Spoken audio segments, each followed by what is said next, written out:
Hello friends, good morning. Welcome to our channel RK Study Point. In this video we will discuss about the electric current, है ना.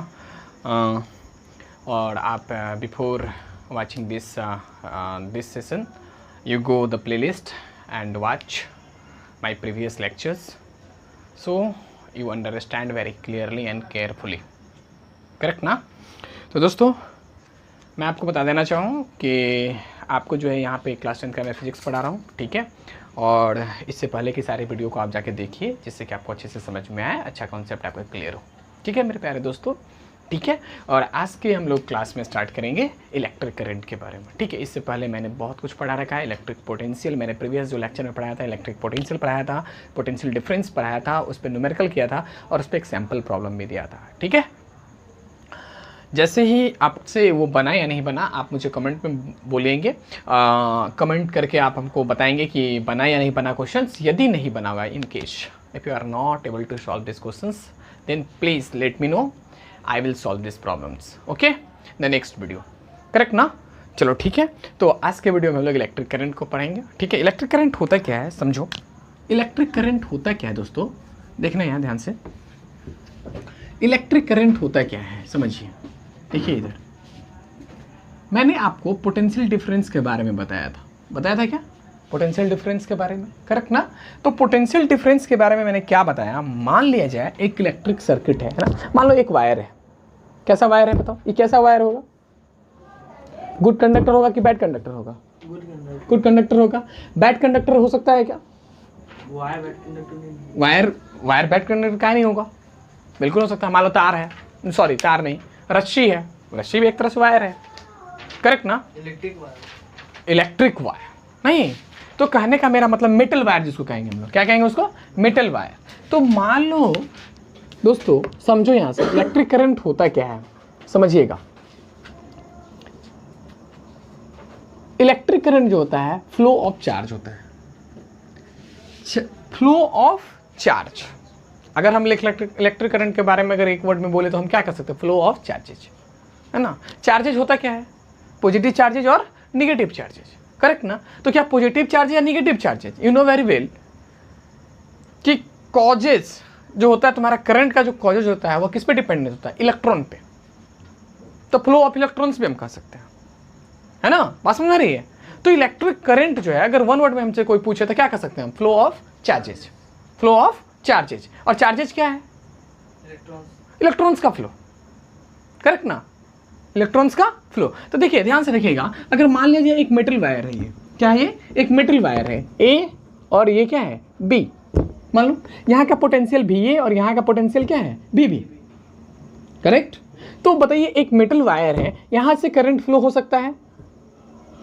Current हमेशा कहाँ से कहाँ flow होगा, higher potential to lower potential. ध्यान रखिएगा, कहाँ से फ्लो होगा, higher potential to lower potential. It means V A is greater than V B in this case. तो करंट कब तक फ्लो होगा, करंट कब तक फ्लो होगा, ए से बी की ओर करंट कब तक फ्लो होगा बताओ. जब तक वहां पे पहुंच जाए. कहाँ पहुंचना चाहिए, बी लास्ट पॉइंट पे. क्या करंट यहाँ तक पहुंच जाएगा मतलब करंट फ्लो होना बंद हो जाएगा. लास्ट पॉइंट होगा ना. मान लो एक इलेक्ट्रिक सर्किट है तुम्हारा, चलो ये इलेक्ट्रिक सर्किट है मान लो, तो इसमें करंट कैसे फ्लो होगा, यहाँ से चलना स्टार्ट करेगा, फिर यहाँ आएगा, फिर यहाँ जाएगा, फिर यहाँ जाएगा, फिर तो यहाँ से होना स्टार्ट हो जाएगा. तो करंट फ्लो तो बंद ही नहीं हो रहा है. बोलो, करंट फ्लो बंद हो रहा है, नहीं हो रहा है. नहीं समझ में आ रहा है या नहीं, बताओ जल्दी, बोलो जल्दी, क्या करेंगे हम लोग. तो इसके लिए हम लोग 3 केस को देखिए, ध्यान से समझिए. मैंने प्रीवियस लेक्चर में भी शायद बताया इसको. V A is greater than V B. In this case, currents begins to flow from A to B. Any doubt? Nothing? चलिए, second one case, VA is equal to VB. What do you mean by these cases? Charge नहीं flow करेगा, electricity flow नहीं करेगा. Electricity current इसमें flow नहीं करेगा. Current इसमें flow करेगा नहीं करेगा. क्यों नहीं करेगा, दोनों इक्वल है. दोनों का पोटेंशियल क्या है, इक्वल है. You know very well, potential is nothing, it is the voltage. Potential difference is nothing, it is the voltage. You know very well, in the previous lecture we have discussed about the potential difference, है ना. And I have already told you potential difference, another name is voltage, correct ना। तो until the voltage, जब तक यहां पे voltage gap होगा तब तक ही करंट फ्लो होगा। नहीं, इसका मतलब क्या है कि ए मेरा हायर पोटेंशियल है, बी मेरा लोअर पोटेंशियल है मेरे दोस्तों, और अगर करंट ए से बी की ओर जा रही है तब, करेक्ट। कब तक करंट फ्लो होगा इसमें? जब तक कि दोनों का पोटेंशियल सेम ना हो जाए तब तक इसमें से करंट क्या होता रहेगा? फ्लो होता रहेगा। समझ में आ रहा है या नहीं आ रहा है? बताओ, बोलो जल्दी बोलो, समझ में आ रहा है? बोलो। मैंने क्या बोला आपको कि करंट इस मेटल वायर से, ये कंडक्टर से कब तक करंट फ्लो होगा? जब तक ए की पोटेंशियल बी की पोटेंशियल की बराबर नहीं हो जाएंगे। It means if VA is equal to VB, then there is no current flow through this wire. बोलो नहीं। जब VA इक्वल टू VB हो जाएगा मेरे प्यारे दोस्तों, तो इसमें से कोई करंट फ्लो नहीं होगा, क्योंकि I have already told you ना कि current flows from the higher potential to lower potential, nothing else. नहीं, I have already taken an example of the flow of water. हाँ, flow of water, how it is possible? Higher to lower, you know, correct ना। तो higher to lower, पानी कहां से बहता है भाई? Higher to lower. Similarly current भी कहां से बहेगा? हायर पोटेंशियल से लोअर पोटेंशियल की ओर। समझ रहे हो या नहीं समझ रहे हो? बताओ, बोलो। क्लियर है बात? अब सुनिए यहां, तो आप मुझे बताइए, और यदि VB ग्रेटर देन है VA से तब क्या होगा? VB ग्रेटर देन है VA से तब क्या होगा? करंट की फ्लो क्या होगी? B2 है। Why this reason? Because sir, potential at B is greater than the potential at A. So that's why I am saying you दोस्तों कि higher current flows from the higher to lower potential, correct ना? Clear हुआ या नहीं हुआ? इतनी कथा कहने के बाद यहां से बस एक ही बात निकल के आती है कि करंट जो होता है मेरे प्यारे दोस्तों, वह क्या होता है? फ्लो ऑफ चार्जेज होता है। चार्जेज इज नथिंग मेरे प्यारे दोस्तों, वो क्या, किसका फ्लो होगा? इलेक्ट्रॉन्स का फ्लो होगा। नहीं, और आपको मैं क्या बताना चाह रहा हूं कि करंट हमेशा हायर पोटेंशियल से लोअर पोटेंशियल पे जाती है। इसमें 3 केसेस हो सकता है मेरे प्यारे दोस्त। VA is greater then VB, then in this case current begins to flow from the A to B. If VA is equal to VB, it means the potential at A equal to the potential at B, then current doesn't flow in this wire or in this case, correct? And in third one is VB is greater than VA. It means the potential at B is greater than the potential at A, correct? So in this cases current begins to flow from the B to A. Clear हुआ या नहीं हुआ? बताओ जल्दी, बोलो। समझ? ठीक है दोस्तों, तो ये आपको समझ में आ गया। अब देखिए, अब हमको बता रहे हैं क्या, एक चीजों को ध्यान से समझिएगा आप, सुनिए। आप मुझे बताइए एक चीज, किसी वस्तु को धन आवेशित कब कहा जाएगा? किसी वस्तु को पॉजिटिवली कब कहा जाता है और नेगेटिवली कब कहा जाता है? बताइए। आप जानते हो कि प्रोटॉन और न्यूट्रॉन होता है, ठीक है। कोई बॉडी से, अगर मान लो कोई बॉडी है, उससे अगर इलेक्ट्रॉन निकलता है, इलेक्ट्रॉन क्या होगा? निकलेगा। तो वो जो बॉडी होगा, जैसे वो जो एलिमेंट से, सुनो सुनो सुनो सुनो, इधर देखो, Na कितना होता है इसका? 11। क्या लिखते हैं आप? 281 लिखते हैं।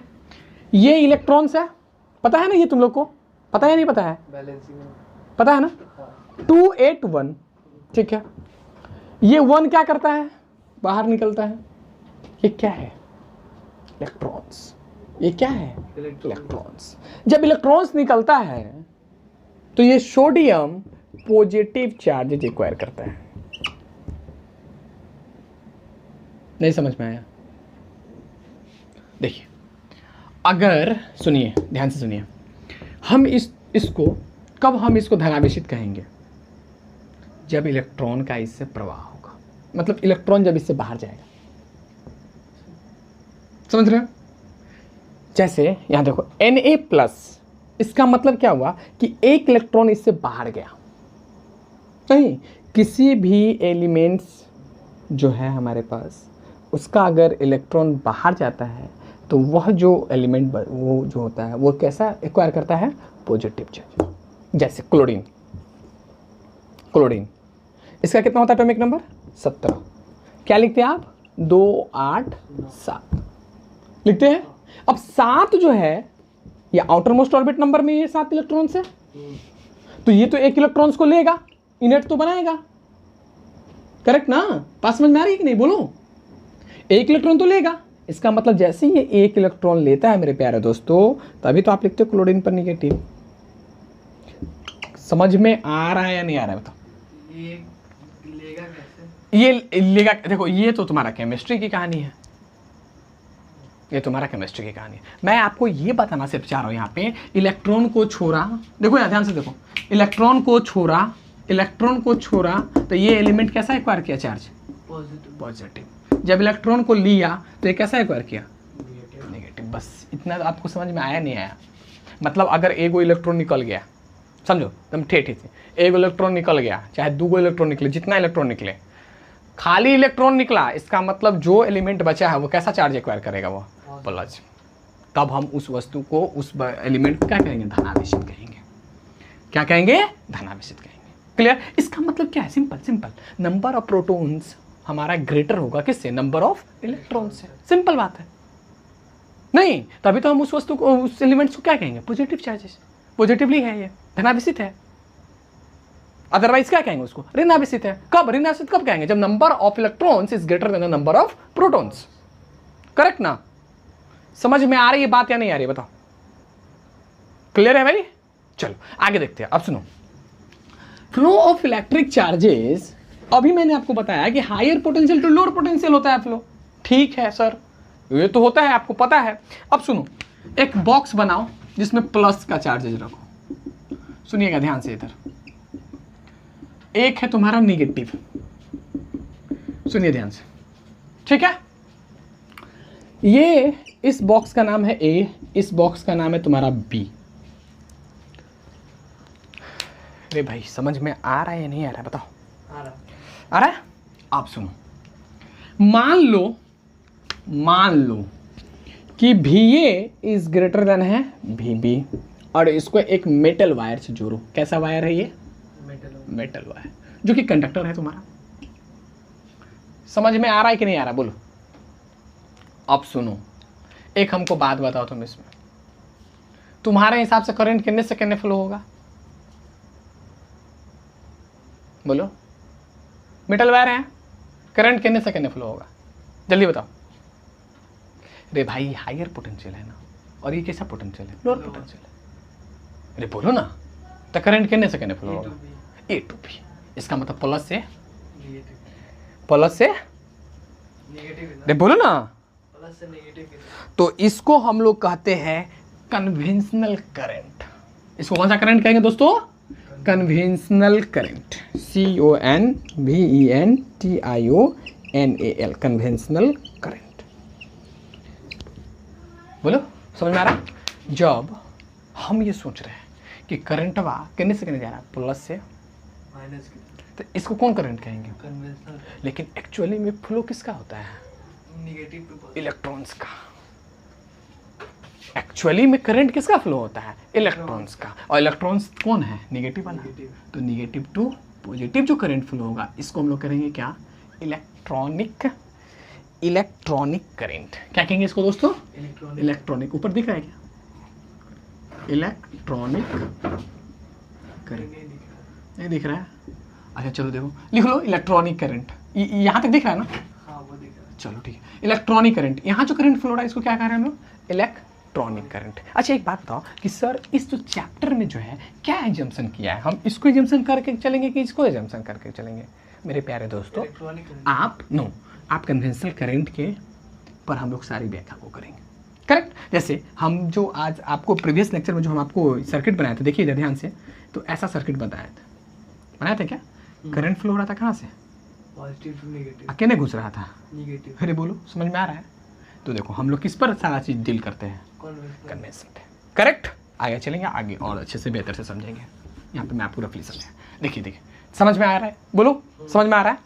लिखिए फटाफट, लिखिए जल्दी लिखिए। चलिए ठीक है, समझ में आ रहा है आपको? चलिए देखिए, अब हम लोग करंट के कैसे निकालते हैं इस चीज़ों को सीखते हैं। अब तो आपको समझ में आ गया होगा कि इलेक्ट्रिक करंट होता है क्या है, कैसे फ्लो होता है, क्यों फ्लो होता है, नहीं होता है, सारा चीज़ समझ में आ गया आपको। ठीक है, अब हम लोग इलेक्ट्रिक करंट कैसे निकालते, कैसे देखिए, सोचिए। देखिए हमने जो आपको बताया है, एक सर्किट से मान लेते हैं, ऐसा मान लीजिए सपोज कि क्यू चार्जेज फ्लो हो रहा है t सेकेंड में। कितने सेकेंड में दोस्त? t सेकेंड्स में, समझिए। ठीक है, क्यू चार्जेज t सेकेंड में, क्यू चार्जेज t सेकेंड में है ना, फ्लो हो रहा है। कहाँ से? कंडक्टर से। नहीं, कंडक्टर से क्या हो रहा है? फ्लो हो रहा है। तो इसमें मैग्नीट्यूड ऑफ करंट कैसे निकलेगा? मैग्नीट्यूड ऑफ करंट निकलेगा दोस्त, I इक्वल टू होता है Q by T. I equal to क्या होता है? Q by T, where I equal to क्या होगा? बोलो, करंट। Q इक्वल टू क्या होगा? Charge. And T equal to क्या होगा? टाइम। सबके सब किस यूनिट में होना चाहिए? सारा के यूनिट क्या होना चाहिए? MKS, SI। मीटर। SI में होना चाहिए, मीटर में नहीं होना चाहिए, SI यूनिट में होना चाहिए। मतलब सबका, अगर करंट का SI यूनिट क्या होता है? क्लास 9 में पढ़े हो, क्या होता है? एम्पियर। चार्ज का क्या होता है? अभी पढ़े हो, कूलम। टाइम का सेकंड। इसका मतलब सबके सब किस में होना चाहिए? MK सिस्टम में होना चाहिए, तभी न्यूमेरिकल बनता है। अगर MK सिस्टम में नहीं है, MK सिस्टम नहीं है, ऐसा नहीं है कि MKS में ही बनेगा, CGS में भी बनेगा, लेकिन सारा का सारा किस में होना चाहिए? फिर CGS में होना चाहिए तुम्हारा। मतलब किसी एक यूनिट पता चल जाएगा ना भाई। अगर मान लो यहाँ पे अगर कूलम नहीं दिया हो, एम्पियर में नहीं दिया हो, टाइम तुम्हारा सेकंड में तो दिया ही रहता है, आवर में दिया हो तो इसको सेकंड में चेंज करना होगा तुमको। नहीं, गिवन रहता है क्वेश्चन में। ठीक है, क्वेश्चन करेंगे, आपको आगे क्लियर हो जाए। I equal to Q by T. Magnitude of current कैसे निकालेंगे? मान लो एक कोई कंडक्टर है ना, एक वायर है, एक मेटल वायर है, जिससे Q चार्जेज t सेकंड तक फ्लो हो रहा है, तो उसमें मैग्नीट्यूड ऑफ करंट क्या होगा? सिंपल, मैग्नीट्यूड ऑफ करंट क्या होगा? तो I equal to Q by T से फॉर्मूला से निकलता है, जिसको Q बराबर क्या कहते हैं हम लोग? सॉरी, या I बराबर Q बाई टी, जिसमें वेयर I बराबर क्या हो गया? करंट, Q बराबर क्या हो गया? चार्ज, T बराबर टाइम। अब हम यहाँ पे लिखना चाहे आप तो आप लिख भी सकते हैं, करंट इन किस में होना चाहिए? करंट बोलो जल्दी, वायर में। कथी में? MKS। Current in ampere. Correct. Charge किस में होना चाहिए? कूलम। और टाइम इन सेकेंड्स। करेक्ट ना? ऐसा होना चाहिए। ठीक है दोस्तों, लिखिए। और करंट का ऐसा यूनिट क्या होता है? ये एम्पियर, ये तो बता ही दिया। ठीक है, चलिए अब देखिए, करंट को मापने की इकाई क्या होती है? किससे से मापा जाता है करंट को? आमीटर से। किससे से मापा जाता है? आमीटर को। दोस्तों मेरे बात को ध्यान से सुन लो पहले, कि वोल्ट मीटर को क्या चीज़ से मापा जा रहा था? बताओ, ये बोलो जल्दी बोलो। वोल्ट मीटर को क्या चीज़ से मापा जाता था? वोल्टेज को क्या चीज़ से मापा जाता था? वोल्ट मीटर से। सिंपल। करंट को क्या चीज़ से मापा जाएगा? आमीटर से। अच्छा सुनो, इलेक्ट्रिक सर्किट में वोल्ट मीटर कैसा संयोजन होता है? पैरेलली कॉम्बिनेशन में होता है वो, नहीं। और यहाँ पे आमीटर कैसा संयोजन में होगा? सीरीज में होगा। क्लियर? अब सुनो एक बात और, कभी भी एग्जाम में क्वेश्चन पूछेगा कि वोल्ट मीटर का रेजिस्टेंस क्यों हाई रखा जाता है? ताकि उसमें से करंट फ्लो करे आगे, नहीं तो पता चले कितना करंट वहां से फ्लो कर रहा है। वोल्ट मीटर का रेजिस्टेंस इसलिए हाई रखा जाता है कि उससे होकर करंटवा नहीं फ्लो हो, और टोटल करंट मेरा किससे फ्लो हो? जो मेरा ड्रॉप है, जो मेरा रजिस्टर लगा हुआ है। हम आपको बताए थे क्या? ऐसा कुछ देखिएगा, सर्किट है, अगर मान लो ये सर्किट है, यहाँ पे वोल्ट मीटर लगा हुआ है, यहाँ से कुछ क्या है? रेजिस्टेंस है। मैंने वहाँ पे छोड़ भी दिया था कि आपको बाद में बताएंगे। अब बताइए, यहाँ का वोल्टेज मापेगा कौन? ये वोल्ट मीटर।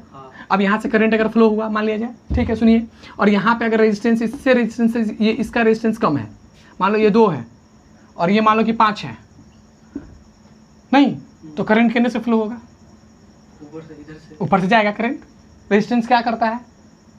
रेजिस्टेंस करंट को फ्लो होने में बाधा हटल देता है। करंट को फ्लो होने में क्या देता है? हटल देता है। तो करंट इधर से जाएगा? नहीं जाएगा। करंट टोटल किधर से जाएगा? इधर से जाएगा। करंट इधर से जाएगा। करंट तो मान लो यहाँ से चलना स्टार्ट किया, अब यहाँ से चलना स्टार्ट किया तो इधर भी जा सकता है, इधर भी जा सकता है, लेकिन उसको कम रेजिस्टेंस किधर की ओर है? तो इधर से होकर सारा करंट जाएगा, तो तुम्हारा यहाँ से क्या निकलने वाला है? वोल्टेज ड्रॉप निकलने वाला है। नहीं तो टोटल वोल्टेज यहाँ से तुम्हारा निकल जाएगा। तो रेजिस्टेंस यहाँ पे क्या होना चाहिए? हाई होना चाहिए। जब लो होगा तो करंट इससे भी पास होगा, तो इसके अक्रॉस हम पूरा वोल्टेज नहीं निकाल पाएंगे एक्चुअल। करंट, कुछ करंट इधर भी चला जाएगा, कुछ करंट इधर भी चला जाएगा, करेक्ट ना? नहीं तो सो वाई दिस रीजन, तो इस रीजन के कारण जो है हमारा वोल्टेज का क्या रखा जाता है? हाई रेजिस्टेंस का रखा जाता है जब इसको कॉम्बिनेशन किया जाता है। तो ठीक है, अब यहाँ बात आई क्या, करंट को मापने के लिए कौन सी इकाई होती है? आममीटर। आममीटर जो हमारा होता है वो कैसा होता है, किस तरह का संयोजन में होता है? मान लो ये आममीटर है, यहाँ से रेजिस्टेंस लगा हुआ है, सीरीज कॉम्बिनेशन है। नहीं ये कैसा कॉम्बिनेशन है हमारा? सीरीज। अब ये अब तुम बताओ, दिमाग से थोड़ा सा लगा के बताओ कि आममीटर का रेजिस्टेंस क्या होना चाहिए, हाई या लो? लो होना चाहिए ऑब्वियसली। लो होगा तभी करंट क्या होगा? पूरी की पूरी बहुत कम, नेग्लिजिबल है ना, बहुत कम यहाँ पे ड्रॉप होगा। अगर यहाँ का रेजिस्टेंस अगर बहुत कम हुआ तो बहुत कम यहाँ पे क्या होगा? तुम्हारा ड्रॉप होगा। तो टोटल हम एक एक्चुअली फिगर हम इसके अक्रॉस वोल्टेज ड्रॉप निकाल सकते हैं, करंट इसके अक्रॉस हम निकाल सकते हैं पूरा। नहीं जो मतलब क्या है कि मेरा जो यहाँ पर रजिस्टर जो लगा हुआ है, रजिस्टर मेरा जो लगा हुआ है, रजिस्टर चलना चाहिए ना। आममीटर का इतना अगर हम रेजिस्टेंस डाल देंगे तो कि सारा का सारा वोल्टेज ड्रॉप अगर यही हो जाएगा तो यहाँ की बल्ब तो नहीं फ्लिक चलेगा, करेक्ट ना? तो इसलिए आपसे एग्जाम में क्वेश्चन भी पूछा जाता है कि वोल्ट मीटर का रेजिस्टेंस हाई रखा जाता है, क्यों रखा जाता है? पता चल गया। एग्जाम में क्वेश्चन रख सकता है ऑब्जेक्टिव में आपका वोल्ट मीटर का किस संयोजन में होता है और उसका रेजिस्टेंस का क्या होता है। आममीटर का क्या कहानी है? आममीटर हमारा कैसा होता है बताओ? Series combination. और आममीटर का रेजिस्टेंस क्या होता है? Low. Why this reason? Because total current flows through the resistors. नहीं उसमें टोटल करंट पास करता है वोल्ट मीटर से, रेजिस्टर से। हमको देखो सारे केसेस में हमको ये ध्यान रखना है ना कि टोटल करंट हमारा कहां से फ्लो होना चाहिए? रजिस्टर से, बिकॉज हमको रजिस्टर को जलाना है ना, बल्ब पंखा चलाना है ना हमको। बात समझ में आ रही है? तो इसलिए ठीक है, तो ये तुम्हारा इलेक्ट्रिक करंट की कहानी हो गई पूरी।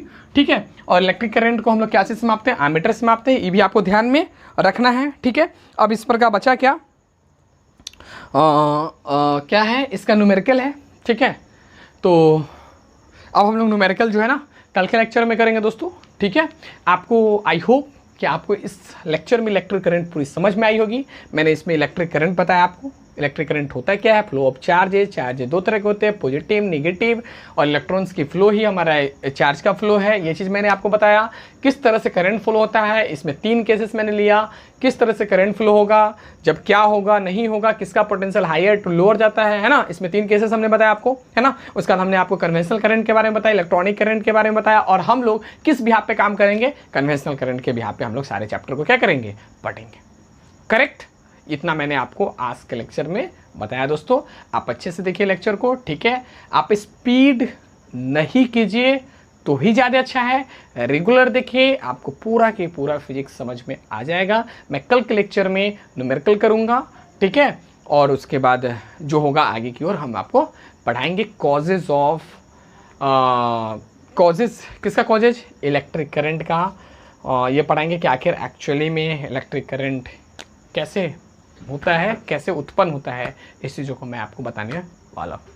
ठीक है दोस्तों, चलो तो आज के लेक्चर में इतना ही रखें क्या? बोलो। ठीक है, तो चलो आज के लेक्चर में इतना ही लगते हैं। Bye, take care.